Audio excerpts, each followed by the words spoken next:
सो मैं समझता हूँ कि आप यहाँ तक समझ गए हैं 11वें अध्याय के पहले दूसरे वचन में से मंदिर के बारे में। परमेश्वर का जो मंदिर है, जो यहोवा का मंदिर है, उस मंदिर में किस प्रकार से ये मंदिर शेप में आया और किस तरह से ये अभी चल रहा है और आज की स्थिति इसमें क्या है। ओके, चलिए हम आगे बढ़ते हैं जल्दी से। सो आगे की बातों को हम समझने की कोशिश करते हैं। राइट।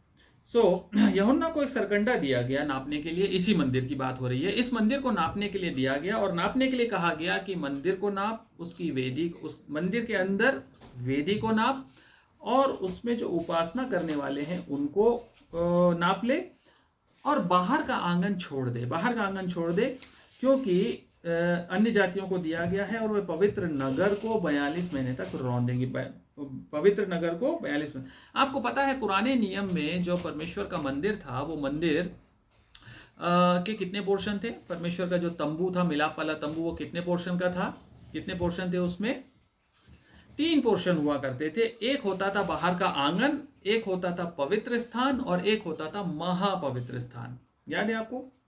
पवित्र स्थान और महापवित्र स्थान, और एक होता था बाहर का आंगन। तो मंदिर जो बना था वो उसी पैटर्न पे बना था और बाहर का जो पोर्शन है वो यहाँ पर कहता है अन्य जातियों को दे दिया गया है।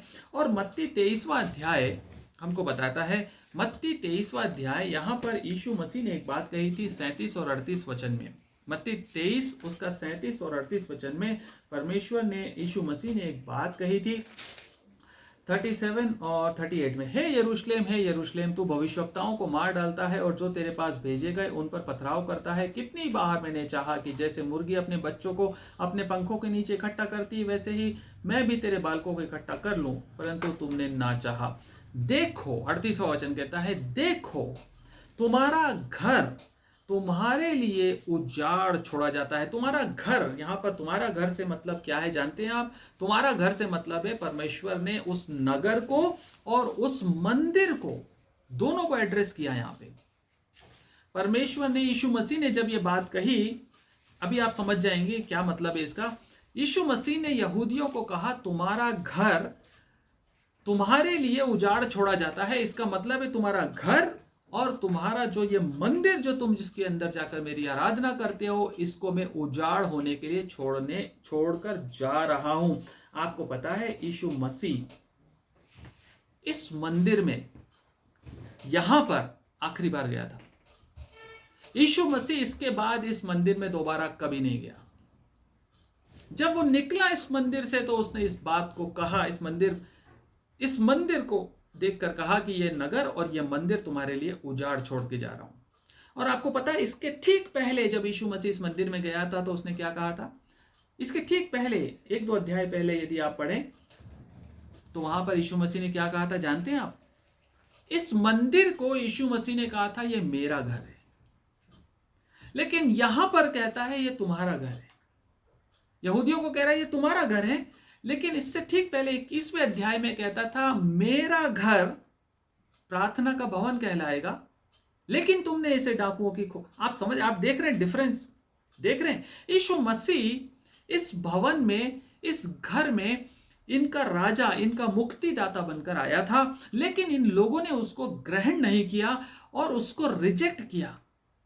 और ये यीशु मसीह जब इस स्थिति को देखता है, उसको मालूम था कि ये होने जा रहा है, लेकिन उसने इस बात को कहा आगे जाकर के 24वें अध्याय जो अभी हमने पढ़ा 23वें अध्याय में, उसने कहा कि ये अब तुम्हारा घर है जिसके लिए तुम सब कुछ रिचुअल्स करते हो, पूजा करते हो, अंदर जाते हो, ये करते हो, वो करते हो, पर्वों को मनाते हो, करो तुम करो, लेकिन ये तुम्हारे लिए उजाड़ छोड़, ये तुम्हारा घर है, ये मेरा घर नहीं है।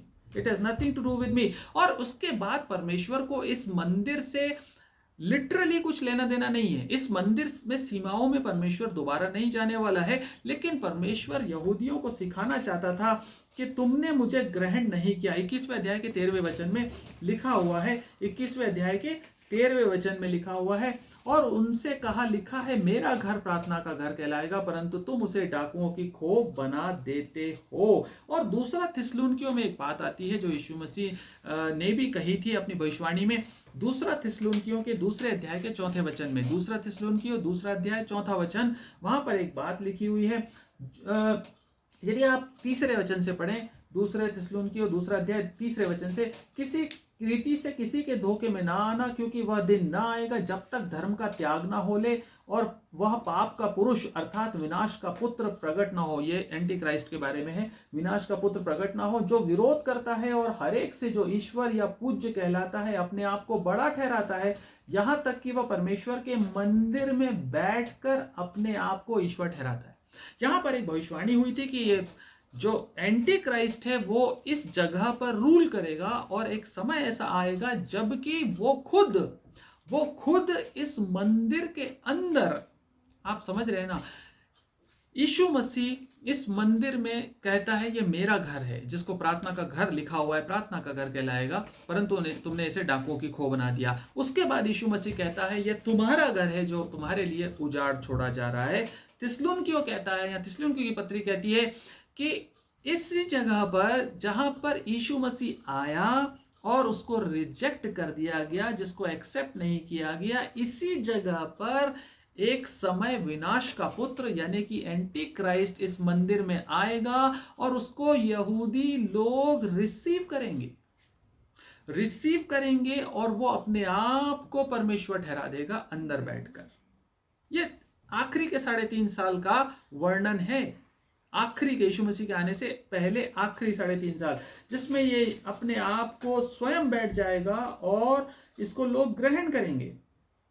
प्रियो, यूहन्ना 5:43 में भी इसी प्रकार की बात आती है कि मैं अपने नाम से आया, तुमने मुझे ग्रहण नहीं किया, परंतु बहुत से लोग मेरे नाम से मेरे बाद आएंगे जिसको तुम ग्रहण कर लोगे। आप सुन रहे हैं ना, यूहन्ना 5:43, जॉन 5:43, मैं अपने पिता के नाम से आया हूं और तुम मुझे ग्रहण नहीं करते, यदि अन्य कोई अपने ही नाम से आए तो उसे ग्रहण कर लोगे। और कोई कौन? ये एंटी क्राइस्ट की बात कर रहा है यीशु मसीह की। एंटी क्राइस्ट अपने नाम से आएगा कि मैं मसीहा हूं और तुम उसे ग्रहण कर लोगे। मैं अभी आया हूं पिता के नाम से, तो तुमने मुझे रिफ्यूज कर दिया, रिजेक्ट कर दिया, मुझे वो जगह नहीं दी जो मुझे मिलनी चाहिए थी तुम्हारे बीच में। लेकिन तुम एक समय आता है जब एंटी क्राइस्ट को बड़े ऑनर के साथ अंदर आने के लिए कहोगे, बड़े अच्छे से उसको वेलकम करोगे और वो अपने आप को स्थापित कर लेगा वहां पर। और प्रियो, यहाँ पर जो बात लिखी हुई है प्रकाशित वाक्य के जो दूसरे वचन में 11वें अध्याय के दूसरे वचन में, पहले वचन में लिखा है कि उसको नाप ले। किसको नाप ले? देखिए, मंदिर और वेदी तो समझ में आता है, लिटरल नापने की जगह है, लेकिन कहता है उपासना करने वालों को नाप ले। इसका क्या मतलब है? इसका मतलब यह है कि परमेश्वर जो है, देखिए, जो पवित्र स्थान था और जो महापवित्र स्थान था उसके बीच में क्या होता था? एक पर्दा होता था। और वो पर्दा कब 2 टुकड़े हुआ? यीशु मसीह के क्रूस पे चढ़ने के समय, जब उसने प्राण त्यागे तो वह पर्दा नीचे से ऊपर 2 टुकड़ों में बट गया। इसका मतलब है कि यीशु मसीह ने महापवित्र स्थान तक हमारी पहुंच खोल दी। हमारा जाना महापवित्र स्थान में परमेश्वर पिता के पास, हमारी पहुंच कब खुली? जब यीशु मसीह मरा क्रूस के ऊपर और उसने उस पर्दे को फाड़ दिया। प्रियो, जो मंदिर में उपासना करने वाले लोग हैं वो लोग हैं जो यीशु मसीह को ग्रहण करते हैं, क्योंकि यीशु मसीह की मौत पे जो यकीन करते कि उसने हमारे पापों के लिए अपनी जान दी, वो महापवित्र स्थान तक अपनी पहुंच बनाते हैं और वो मंदिर के अंदर उपासना करने वाले हैं, जिनकी गिनती करने के लिए यहाँ कहा गया है। आप समझिएगा थोड़ा सा, हर एक व्यक्ति जो अपने आप को मसीही कहता है परंतु यीशु मसीह को रिजेक्ट करता है, यीशु मसीह के समान स्वभाव में ढलना नहीं चाहता, जो यीशु मसीह पे यकीन नहीं करता, विश्वास नहीं लाता, जो उसकी क्रूस मृत्यु पे विश्वास नहीं करता, वो उस पर्दे में से होकर महापवित्र स्थान तक नहीं जाता और वहां पर उसको एक्सेप्ट नहीं किया जाएगा। जो यीशु मसीह के लहू के द्वारा महापवित्र स्थान में पहुंचता, वो एक्सेप्टेबल है। वो मंदिर के अंदर उपासना करने वाले हैं जिनको नापने के लिए कहा जा रहा है। कौन से लोग? जो यीशु मसीह के थ्रू मोस्ट होली प्लेस में पहुंचे हैं, जो बाहर आंगन में हैं। यीशु मसीह को ग्रहण नहीं किया उन्होंने, वो आंगन में हैं अभी भी, वो मसीही कहलाते हैं, विश्वासी कहलाते हैं, परंतु हर एक ये कहने वाला प्रभु प्रभु प्रभु कहने वाला, लेकिन यीशु मसीह को रिजेक्ट करने वाला अपने जीवन में, वो परमेश्वर का उपासक के रूप में नापा नहीं जाएगा, वो ग्रहण नहीं किया जाएगा। और 42 महीने बोलता है, 42 महीने और 1260 दिन ये बार बार आता है। तीसरे वचन में 1260 दिन आ रहा है और यहाँ पर 42 महीने आ रहा है। 42 महीने 3.5 साल को दिखाते हैं और ये प्रकाशित वाक्य की किताब में अभी और बार आएगा, रिपीट होगा। अभी आपको इसको समझ लेना चाहिए, ये जिक्र कई बार आता है। अभी हम जल्दी से देख लेते हैं प्रियो, यहाँ का जो रेफरेंस है, जो 42 महीने की बात है, एंटी क्राइस्ट का एक सीवियर रूल होने जा रहा है जो यरूशलेम के ऊपर से वो कंट्रोल करेगा। और वो एंटी क्राइस्ट जो है उसका जो रूल है लास्ट के 3.5 साल भयानक ट्रिबुलेशन का पीरियड होगा, उसके बारे में यह बता रहा है। और ये घटना लिंक्ड है एक पुराने नियम की भविष्यवाणी से, और वो भविष्यवाणी पाई जाती है दानियल की किताब के 9वें अध्याय में। दानियल नबी की पुस्तक के 9वें अध्याय में मैं कोशिश करूंगा आपको सिर्फ 15 से 20 मिनट में इसको समझाने की। हालांकि ये बात बहुत विस्तार से समझनी पड़ेगी, जल्दी से बहुत अटेंटिव होकर आप समझ लीजिए। इसके अंदर कुछ कैलकुलेशन है और ये कैलकुलेशन जो है तत्कालीन लोगों ने नहीं समझे, इसलिए बेवकूफ़ियां कर गए यहूदी लोग। यहूदी लोगों के पास दानियल की किताब थी, यदि वो दानियल की किताब को समझते, पढ़ते सही तरीके से, उन्हीं की भाषा में, उन्हीं के तरीकों से, उन्हीं के कैलकुलेशन में, तो वो यीशु मसीह को वहीं ग्रहण कर लेते, पूरा की पूरा यहूदी समाज यीशु मसीह को एक्सेप्ट कर लेता। परंतु इन्होंने गलती की, दानियल की किताब को पढ़कर भी नहीं समझे। आज हम समझ लें, क्योंकि दानियल की यह भविष्यवाणी जो यीशु परमेश्वर ने दानियल के द्वारा करी थी, ये आज भी पूरी होने जा रही है। आप समझ रहे हैं प्रियो? दानियल की पुस्तक उसका 9वां अध्याय और उसका 24वां वचन से आगे जल्दी से देखते हैं। यहां पर कहता है, तेरे लोगों और तेरे पवित्र नगर के लिए 70 सप्ताह ठहराए गए। 70 सप्ताह ठहराए गए हैं कि उनके अंत तक अपराध का होना बंद हो और पापों का अंत और अधर्म का प्रायश्चित किया जाए और युग युग की धार्मिकता प्रकट हो और दर्शन की बात पर और भविष्यवाणी पर छाप दी जाए। 70 सप्ताहों की बात यहाँ पर होती है। किसकी बात होती है? 70 सप्ताहों की बात होती है। और 70 सप्ताह जो है टोटल दिए गए हैं, टोटल 70 सप्ताह दिए गए हैं। और यदि आप इन सप्ताहों को समझे तो यहाँ पर जो एक दिन है परमेश्वर के भविष्यवाणियों में, वो 1 वर्ष के बराबर होता है। एक दिन 1 वर्ष के बराबर होता है। ये कोई मनगढ़ंत बात नहीं, परमेश्वर का वचन बताता है। परमेश्वर एक दिन को 1 वर्ष मानता है हम लोगों का। और गिनती की पुस्तक उसका 14वां अध्याय 34वां वचन इसको बताता है। गिनती की पुस्तक उसका 14वां अध्याय 34वां वचन, जहां पर परमेश्वर ने इजराइलियों को कहा था कि मैं 40 दिन के पीछे 1-1 वर्ष तुम्हारे साथ ऐसा करूंगा, 40 वर्ष। 14 का 34 में लिखा है, जितने दिन तुम उस देश का भेद लेते रहे, अर्थात 40 दिन, उसकी गिनती के अनुसार दिन पीछे 1 वर्ष, दिन पीछे 1 वर्ष, अर्थात 40 वर्ष तक तुम अपने अधर्म का दंड उठाए रहोगे। परमेश्वर काउंट करता है। जब वो एक दिन के बारे में कहता है तो कई जगह वो 1 वर्ष की बात करता है। और इसी तरह से यहेजकेल की किताब में भी लिखा हुआ है 4थे अध्याय में। यहेजकेल नबी की पुस्तक 4थे अध्याय और उसके 5वें और 6वें वचन में भी एक दिन को 1 वर्ष बताया गया है। सो प्रियो, यहाँ पर मेरा मतलब कहने का ये है, ओके हम पढ़ते नहीं, इसको आप पढ़ लीजिएगा। यहेजकेल नबी की किताब 4था अध्याय 5वें वचन और 6वें वचन में लिखा हुआ है। अब आप बताइए कि जो 70 सप्ताह है वो कितने वर्ष हुए? 70 सप्ताह टोटल दिए गए हैं, कितने वर्ष हुए? 70 सप्ताह जो है उसका मतलब हुआ कि 70 वीक्स, यानी कि कितने डेज हुए? 1 वीक 7 डेज का होता है, तो 490 डेज हुए। 7 7 49, 490 डेज का मतलब है कितने साल हुए? 490 ईयर्स हुए, क्योंकि एक दिन 1 साल के बराबर है। आप समझ रहे हैं, मुझे फॉलो कर पा रहे हैं, मैं सोचता हूं। 490 डेज का मतलब है 490 ईयर्स। मतलब परमेश्वर यहाँ पर कह रहा है कि मैंने तुम्हें 490 ईयर्स दिए हैं। और इन वर्षों में क्या कह रहा है परमेश्वर? परमेश्वर कह रहा है इन वर्षों में, दानियल की पुस्तक उसका 9वां अध्याय, उसको खोल के ही रखो, दानियल की पुस्तक 9वां अध्याय। ओके, सो यहाँ पर कह रहा है कि उसमें क्या क्या होगा, इन 70 सप्ताहों में क्या क्या होगा? इसमें होगा पापों का अंत, उनके अंत तक अपराध का होना बंद हो, पापों का अंत और अधर्म का प्रायश्चित किया जाए। यहां तक तो हो चुका। पापों का अंत और अधर्म का प्रायश्चित यीशु मसीह की क्रूस पे मृत्यु के साथ हुआ। पापों का अंत का मतलब है पापों के ऊपर विजय। ये बात पूरी हो चुकी, लेकिन इसके बाद वाली बात पूरी होनी बाकी है। और वो बोलता है युग युग की धार्मिकता प्रकट हो, मतलब परमेश्वर का राज्य जो स्थापित होने जा रहा है वो अभी नहीं हुआ, वो पूरा होने जा रहा है। और दर्शन की बात और भविष्यवाणी पर छाप दी जाए और परम पवित्र का अभिषेक किया जाए। यीशु मसीह जो इस दुनिया पे राज करने जा रहा है, उसका मिलेनियम किंगडम स्थापित होने जा रहा है, स्वर्ग का राज्य स्थापित होने जा रहा है, वो पूरा होना बाकी है इन्हीं 70 सप्ताहों के बाद। कब होगा? 25वां वचन कहता है कि इसलिए यह जान और समझ ले कि यरूशलेम को फिर बसाने की आज्ञा के निकलने से लेकर अभिषिक्त प्रधान के समय तक 7 सप्ताह बीतेंगे। यरूशलेम को फिर बसाने की आज्ञा के निकलने से लेकर अभिषिक्त प्रधान के समय तक 7 सप्ताह बीतेंगे। फिर 62 सप्ताहों के बीतने पर चौक और खाई समेत वह नगर कष्ट के समय में फिर बसाया जाएगा। 26वां वचन, उन 62 सप्ताहों के बीतने पर अभिषिक्त पुरुष काटा जाएगा। यीशु मसीह की मृत्यु के बारे में लिखा हुआ है कि 62 सप्ताहों के बीतने पर अभिषिक्त पुरुष काटा जाएगा। आप यहाँ पर समझ पा रहे हैं कि नहीं, मुझे नहीं पता, लेकिन मैं विश्वास करता हूँ कि आप समझ लेंगे। यहाँ कहता है यरूशलेम को फिर से बसाने की आज्ञा के निकलने से लेकर, यरूशलेम को बसाने की आज्ञा किसके द्वारा दी गई? राजा अतरशस्त्र के द्वारा दी गई नहम्याह के समय में। और यदि नहम्याह की दूसरी अध्याय, नहम्याह की किताब का दूसरा अध्याय और उसका पहला वचन आप पढ़ेंगे तो वहां लिखा हुआ है उस राजा के 20वें वर्ष के नीसान महीने में यह आज्ञा निकली थी। कब निकली थी? 20वें वर्ष के नीसान महीने में, अतरशस्त्र राजा के 20वें वर्ष के नीसान नामक महीने में ये सब बातें लिखी है नहम्याह में। उस समय ये आज्ञा निकली। आपको मालूम है आज के कॉन्टेक्स्ट में वो कौन सा सन था?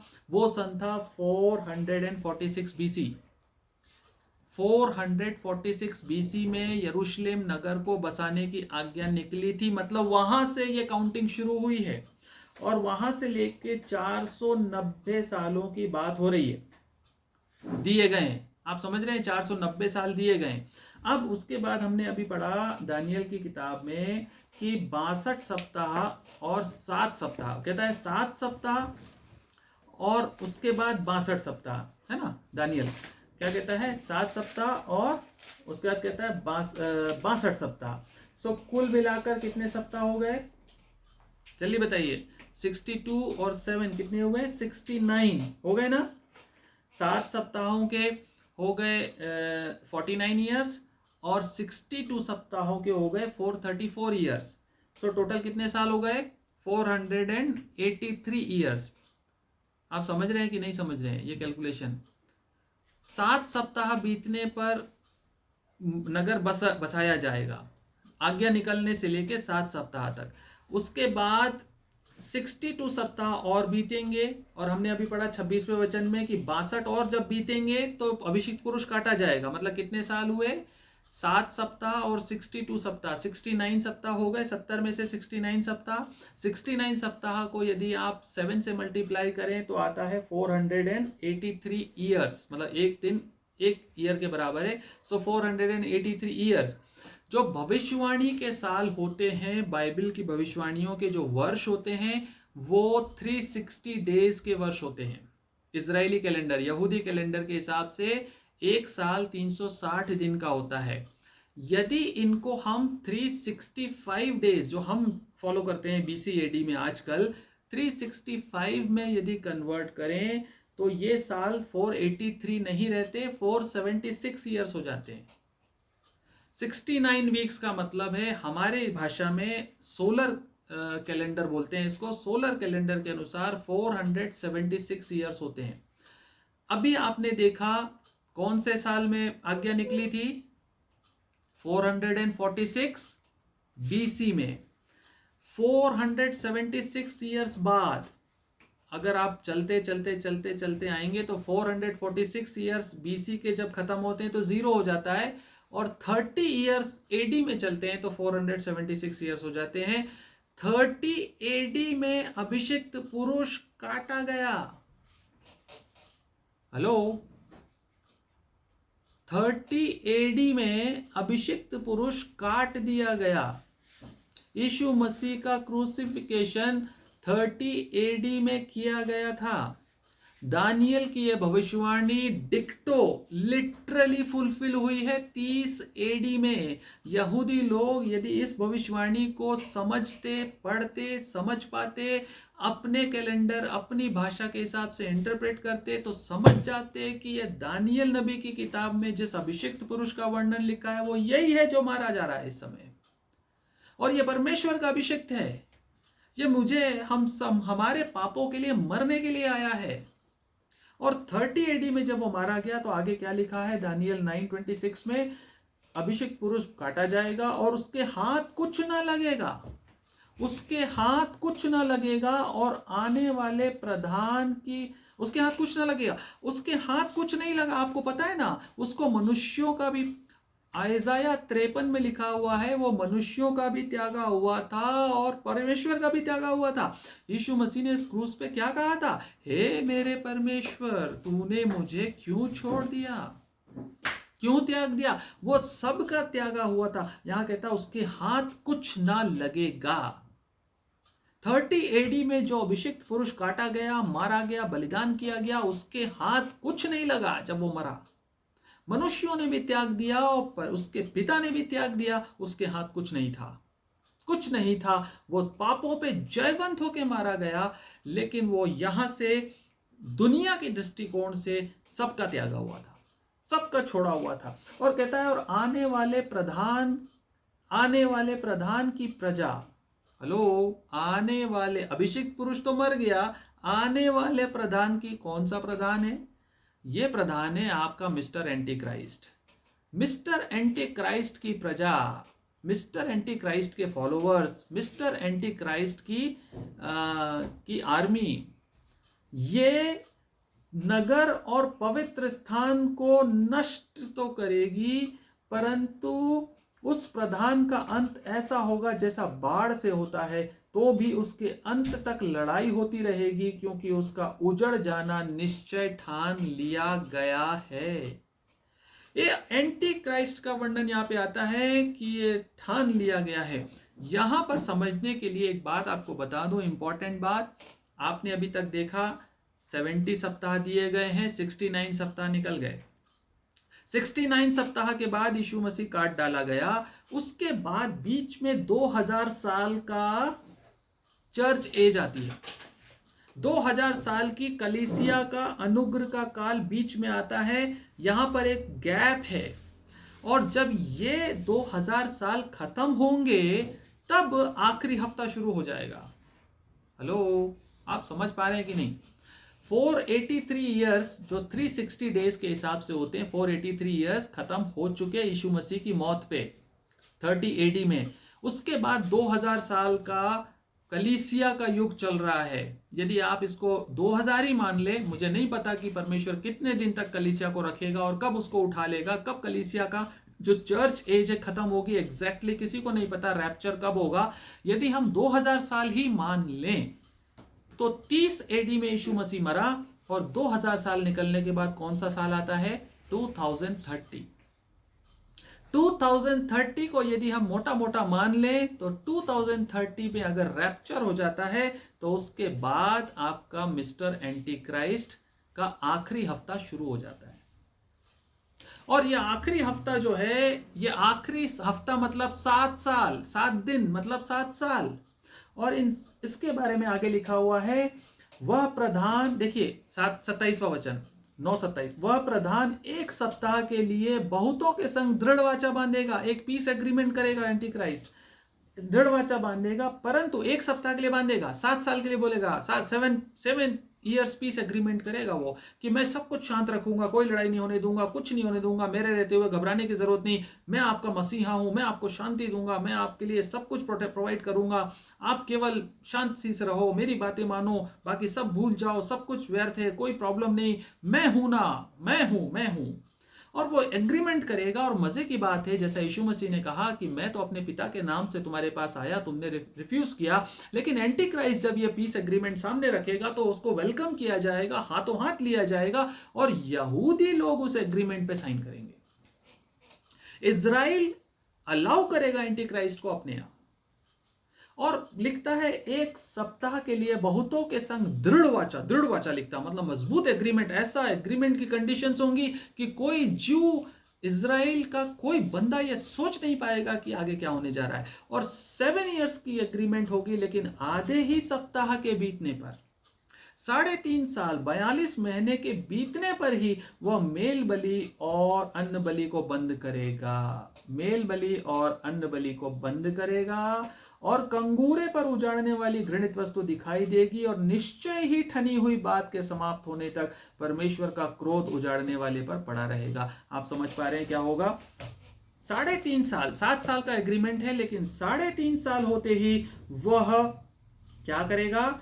वह अपनी वाचा को तोड़ देगा। और फिर आता है यह प्रकाशित वाक्य 11वां अध्याय और इसका दूसरा वचन जो कह रहा है कि 42 महीने वो शुरू हो जाएंगे जब वो वाचा को तोड़ देगा। अंतिम 3.5 साल जो महाक्लेश काल कहलाता है, उस अंतिम 3.5 साल का युग शुरू हो जाएगा, जिसके बारे में 11:2 में लिखा हुआ है कि अन्य जातियां इस नगर को 3.5 साल तक वो डिस्टर्ब नहीं करेंगी, उस मंदिर को 3.5 साल तक डिस्टर्ब नहीं किया जाएगा, लेकिन अंतिम 3.5 साल में वो एग्रीमेंट तोड़ देगा, आर्मी घुस जाएगी, रौंदने शुरू कर देंगी और वो खुल के सामने आ जाएगा और वह खुद अपने आप को मसीहा डिक्लेयर कर देगा।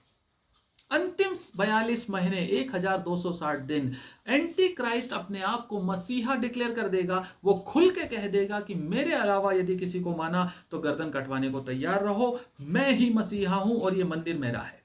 और इस मंदिर के अंदर वो घुस जाएगा और पवित्र स्थान में बैठ जाएगा।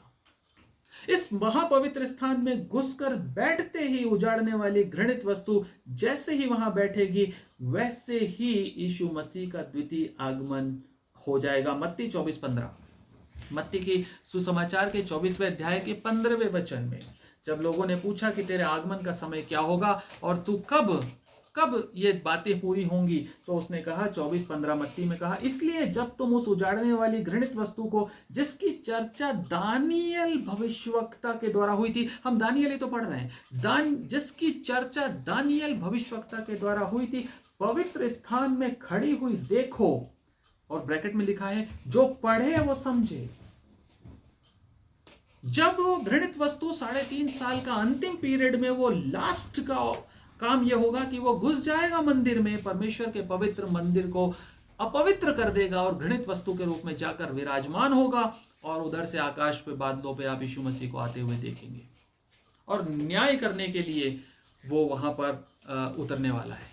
वो परमेश्वर वहां पर अपना पलटा लेने का दिन उसका शुरू होता है प्रियो, और 42 महीने के लिए इनको रौंदा जाना तय है। यह मंदिर जिसको नापने के लिए कहा गया, यह मंदिर जिसके ऊपर यूहन्ना को कहा गया सरकंडा लेके नाप ले और इस मंदिर और इसके अंदर के उपासकों को नाप ले, परंतु बाहर का क्षेत्र छोड़ दे, क्योंकि इसके उपासक जो होंगे वो सुरक्षित होंगे। जो यीशु मसीह में पिता के पास जाते हैं वो सेफ एंड एंटी क्राइस्ट का भी सामना करेंगे और सेफ रहेंगे, उनको हाथ नहीं लगा पाएगा। लेकिन जिस दिन ये अंदर घुसेगा, जिस दिन ये उस महापवित्र स्थान में एंट्री करेगा, वो दिन आखिरी होगा।